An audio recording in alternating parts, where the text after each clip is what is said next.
Scan now. Meet Sovi, your new AI study buddy. Finding the socially optimal quantity and marginal external benefit on this market graph is actually super simple if you follow these quick and easy steps. First, we must identify where the social benefit equals the social cost.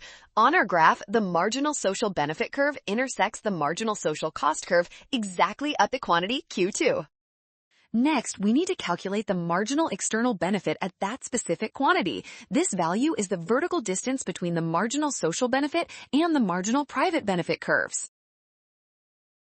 Looking at Q2, the gap between these curves is the difference between price P2 and price P3. That makes option E our final winner.